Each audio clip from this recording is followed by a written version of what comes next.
হঠাৎ করে বড় ননাসের বাড়ি থেকে কল দিয়ে বলছে যাওয়ার জন্য। তো কেন বলছে সেটা বলে নাই, বলছে গেলেই নাকি দেখব। তো আপনারাও আমার সম্পূর্ণ ভিডিওটি দেখবেন যে কেন ডেকেছে, সম্পূর্ণ ভিডিওটি দেখলেই বুঝতে পারবেন। তো আমরাও রওনা হয়ে গেলাম আপার বাড়ির উদ্দেশ্যে। তো আপার বাড়ি বেশি দূর না, কাছাকাছি। আসসালামু আলাইকুম বন্ধুরা, সবাই কেমন আছেন? আশা করি সবাই ভালো আছেন। আলহামদুলিল্লাহ, আপনাদের তো আমি অনেক অনেক ভালো আছি।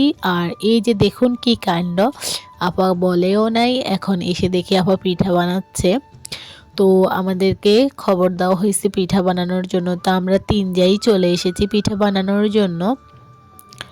তো এখানে এসে দেখি আপা অনেকগুলো পিঠা বানিয়ে ফেলেছে। এই যে দেখুন কি সুন্দর সুন্দর নকশি পিঠাগুলো। তো আপনাদের কার কার এরকম সুন্দর নকশি পিঠা পছন্দ অবশ্যই কমেন্ট করে জানাবেন।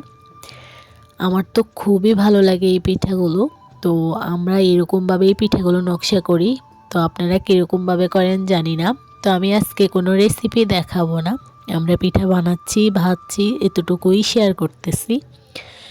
তো এই যে দেখুন আমাদের হাতের কাজগুলো দেখতে কেমন লাগতেছে। আপনাদের কারো কি ইচ্ছে হয় এরকম সুন্দর পিঠা খেতে?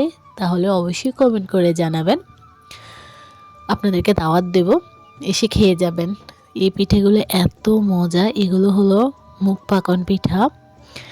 এই পিঠাগুলো অনেকটা নরম তুলতুলে সফট হয়ে থাকে।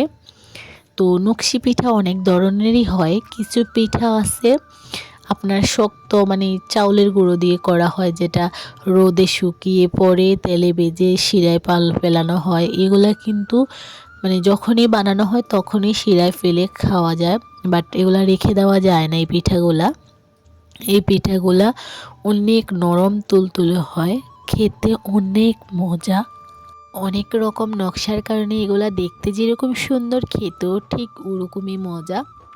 তো আমার আপা বলে, আমার ননস, উনিও অনেক সুন্দর পিঠা বানাতে পারে। আর এই পিঠাগুলো ওনার হাতেই পারফেক্ট হয়, অনেক সুন্দর হয়। আমরাও পারি, বাট ওনার মতো এত সুন্দর করে পারি না। তো এই যে আমাদের পিঠাগুলো বানানো হয়ে গেছে, আমরা সবাই মিলে পিঠা বানিয়েছি। আর এখানে আপা মানে ভেজে নিতেছে। তো এই পিঠাগুলো একটু সময় করে ভাজতে হয়, মিডিয়াম টু লো আছে ভাজতে হয়। বেশি আঁচ দিলে পিঠাগুলো উপরে পুড়ে যাবে, ভিতরে হবে না। তো সবার দ্বারা সব কিছু সম্ভব হয় না, আসলে শিখে রাখতে হয়, চেষ্টা করলে সবই সম্ভব। তো এই যে আপু কি সুন্দর মানে উল্টে পাল্টে হালকা আছে রেখে পিঠাগুলো ভেজে নিচ্ছে। বেশি আঁচ দিয়ে পিঠাগুলো ভাজলে উপরে পুড়ে যাবে, কিন্তু ভিতরে হবে না। এতে কি হবে, শিরা ঢুকবে না। এই পিঠাগুলো পরে শিরাতে দিতে হয়। এই যে দেখুন শিরাতে রেখেছে। তো শিরা থেকে তুলে তুলে একটি পাতিলে রেখে দিচ্ছে।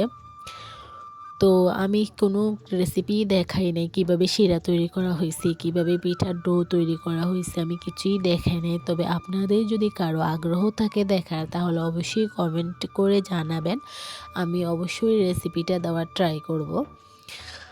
তো এই যে এক এক করে পিঠাগুলো, এক কড়াই পিঠা শিরায় রেখে আবার নতুন করে পিঠা দেয়। ওই পিঠা ভাজা পর্যন্ত শিরায় রাখা পিঠাগুলো থাকে, তারপরে ওগুলো তুলে আবার রাখে। এই যে দেখুন আমাকে একটা পিঠা দিছে, কেমন রস পড়তেছে পিঠা থেকে, অনেক মজা হয়েছে এই পিঠাটা।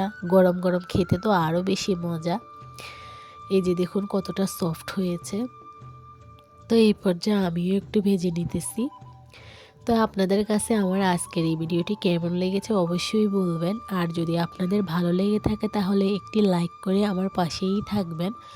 সবাই ভালো থাকবেন, সুস্থ থাকবেন। আল্লাহ হাফেজ।